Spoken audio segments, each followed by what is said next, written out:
Alright, how am I going to open this video? Cold open is very important. It's part of my style. People expect something hilarious or cool or really stylistic.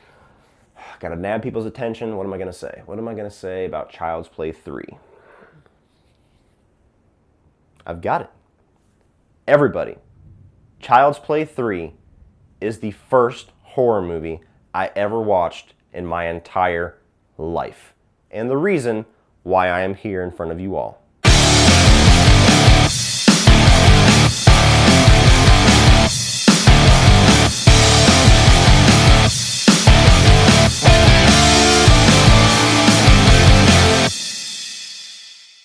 Child's Play 3 tells the story of Chucky, who has followed Andy Barclay to this secluded military school, and Andy Barclay, who is now an adult, is trying to take down Chucky once and for all before he possesses the soul of a young recruit. Alright people, we are here, continuing my Child's Play review series, and we have landed on Child's Play 3. One of the least appreciated films in this entire series, honestly, but I am here to defend it because I have always loved this movie. Yes, I'm kind of telling my score already a little bit, but I do love this movie. And part of it, I will admit fully, like I've already said in the intro, this movie has a very special place in my heart because it is in fact the first horror movie that I ever saw, and it is what jump-started my love for the horror genre. I walked into my apartment one day, I was maybe 3, 4 years old, my dad was in the living room, watching this movie, had just started it, and all I remember seeing was this molten plastic in this vat that started swirling into this drain, and then the titles come up, Child's Play 3. So let's talk about Child's Play 3. So this is kind of like the closing of the original Child's Play trilogy, if you will, the Andy Barclay movies. This is the last Andy Barclay chapter,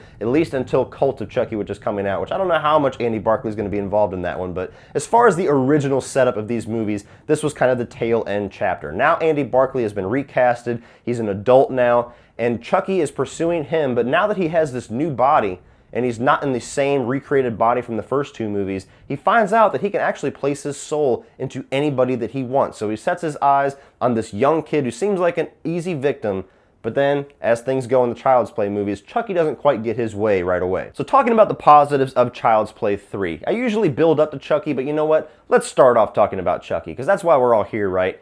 Chucky's one-liners in Child's Play 3, amongst the best of the entire franchise.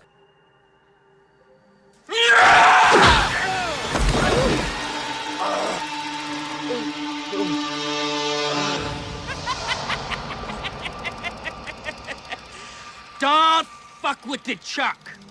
Don't fuck with the Chuck is probably one of his most famous lines, and that's in the first 15 minutes of this movie. So Chucky, again, just like in Child's Play 2, although not quite to that level, is fully unhinged, unleashed, on steroids, and ready to entertain the hell out of you with how ridiculously demented this doll is. Barclay was right. You're not a good guy. Sorry, kid, you got me. I'm bad. Once again, Brad Dourif bringing it as Chucky. Cannot wait to see what this guy does with Cult of Chucky. That is 90% of what I look forward to when I see a new Child's Play movie is what crazy shit's going to come out of this doll's mouth. Another positive of this movie, which is actually kind of a love or hate it thing, people either really hammer down that this ruined the movie for them, or it's something that they appreciated about it. I appreciated it. The military academy setting in this, I actually like it. Hi, soldier. I think it changed up the tone and the pace of the movie quite a bit. It's nice to get away from a creepy little homestead house for once. I like how it's kind of this open area. Chucky can kind of maneuver around, go to all these different bunks, all these different barracks. There's so many people around that does not believe Andy Barclay now. Instead of just a mom and a dad, now it's an entire military academy. I really enjoy the military aspect of this. I like the style it brings to the movie. I like all of the kind of dialogue that comes out as far as this training and Andy Barclay just getting tongue lashed all the time by all of his superior officers. I like all that aspects of this movie. I enjoy it. I actually like the progression of Andy Barclay's character in this. The first movie, he was a victim. The second movie, he was a fighter. And this one, he's a protector. He's trying to help this young kid who Chucky is trying to put his soul into. He's trying to use all of the things that he has learned, everything that he knows about Chucky over the past two movies to be this protector. And he's kind of in the position his mom was in the first movie. And I like that progression of his character. I think most of the side characters that are introduced in this movie are pretty good. You got Winehurst, who's kind of like like this sympathetic geek to a degree, but he's a really good character that pairs along with Andy because he sees Chucky is alive, but he's too scared to say anything about it. So I liked his character. De Silva is probably the best new character in this movie. She's a really strong female character. She's not really a love interest for Andy, but there's a little bit of a flirtation there. But I just think she's a really strong character. She's definitely stronger than Andy in this. She's definitely stronger than the guys who are like kind of the bullies and the assholes in this movie. From the very beginning, from the first scene that you see her when she tells a superior officer that he's an asshole. I don't agree, sir! Are you contradicting me, you sorry-ass sack of shit? You asshole.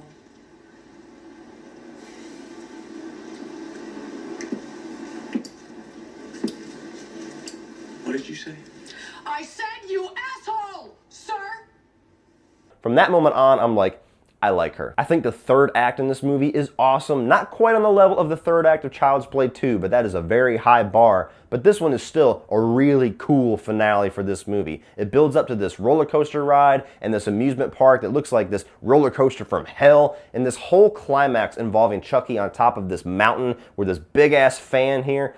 Totally iconic ending for me. Everything about that third act to me is one of the highlights of this franchise. Awesome practical effects on Chucky whenever he gets part of his face sliced off and you see kind of the tendons and the eyeball and the jawline and everything moving around inside of his face. Cool, wicked stuff. And if I'm being honest, this is probably my favorite death of Chucky in this entire franchise. It is so cool to look at. It's gory, it's demented, and it's a total comeuppance for that character. Whenever you see him get his ending in this, you're like, haha, that is awesome. Part of the reason why I always have a lot of love for that ending, there was actually a pool hall that used to be by my house in Toledo, Ohio before I moved to Georgia.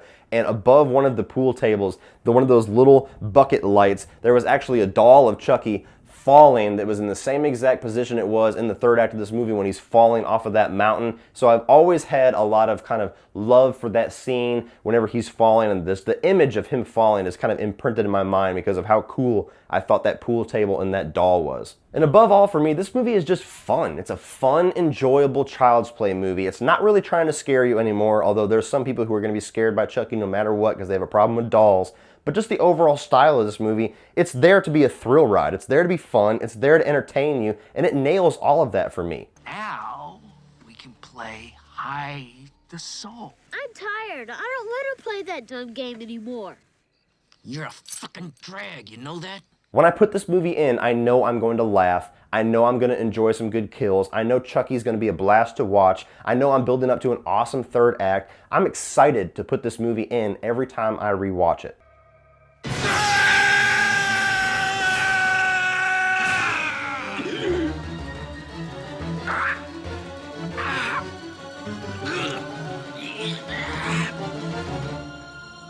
You gotta be fucking kidding me.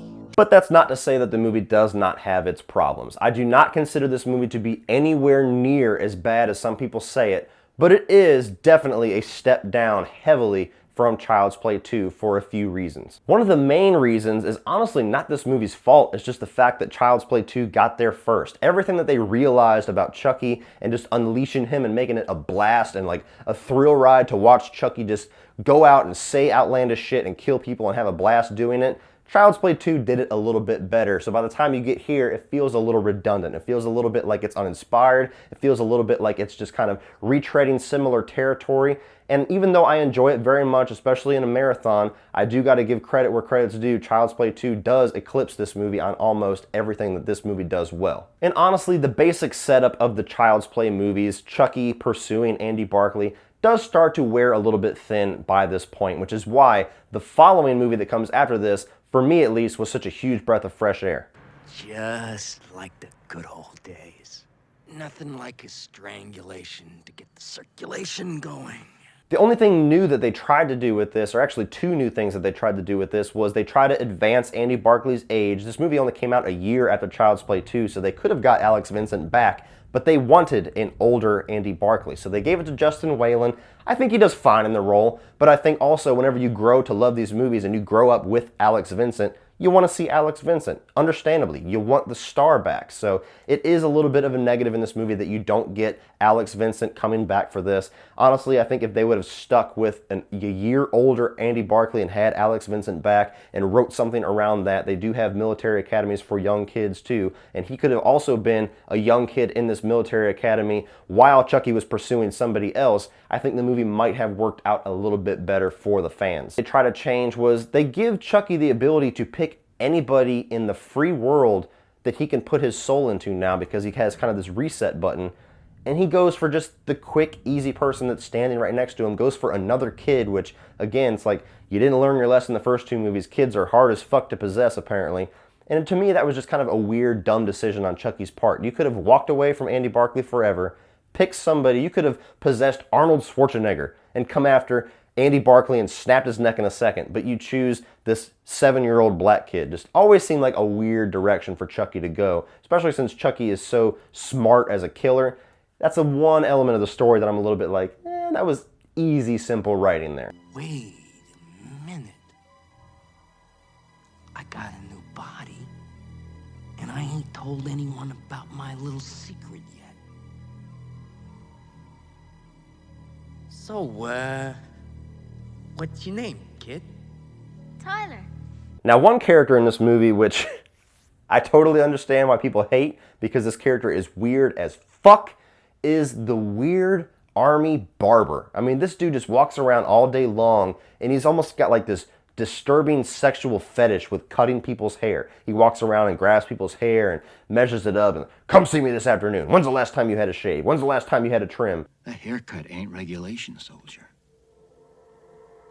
When's the last time you had a trim, huh?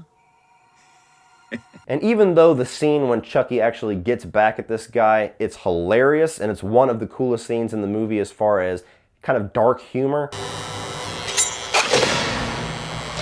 Presto, you're dead.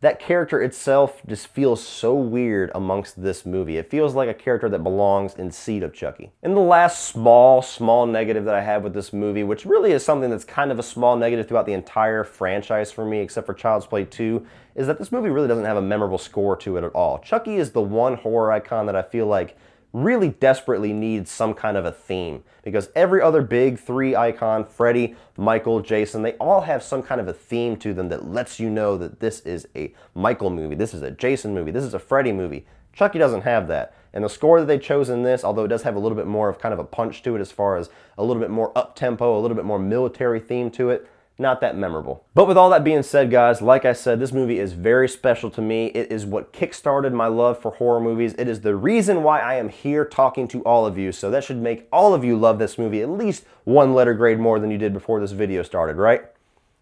If not, just lie to me, say that it is. But nonetheless, this is a really cool Child's Play movie to me. It's a really cool horror movie. It's a very enjoyable installment to this franchise. Clearly the weakest of the first 3 movies, not the weakest of the franchise at all.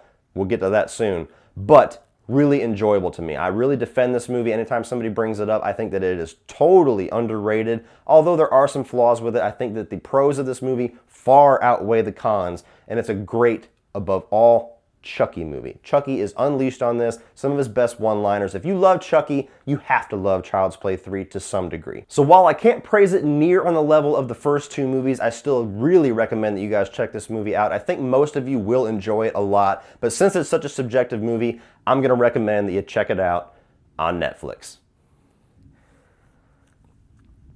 So what do you guys think of Child's Play 3? Are you on the side of the fence that hates this movie and think until Seed of Chucky came along, this movie was the worst of the franchise by far? Or are you like me and you really don't understand all the hate for it and you find yourself actually defending this movie? I've actually heard people that love this more than Child's Play 2. I'm not one of those, but I definitely appreciate this movie. What are your thoughts? Put them all down in the comment section below, guys. Let's talk some Child's Play 3. Please like and share this video. Keep an eye out for the rest of my Child's Play reviews coming very soon, including my Texas Chainsaw Massacre reviews, which I'm doing alongside this review series leading up to October. And if you're not a subscriber already, hit that subscribe button. That way you can catch all of that content as it's released. If you want to check out some of my social media links, guys, I got Facebook, Instagram, and Twitter down below, including the link to my Patreon page, which is a great way to support me in this channel and an awesome way to get some cool exclusive content for patron eyes only. So check all that out, guys. And if you want to check out some more of my videos, you can check out a few more by clicking right over here.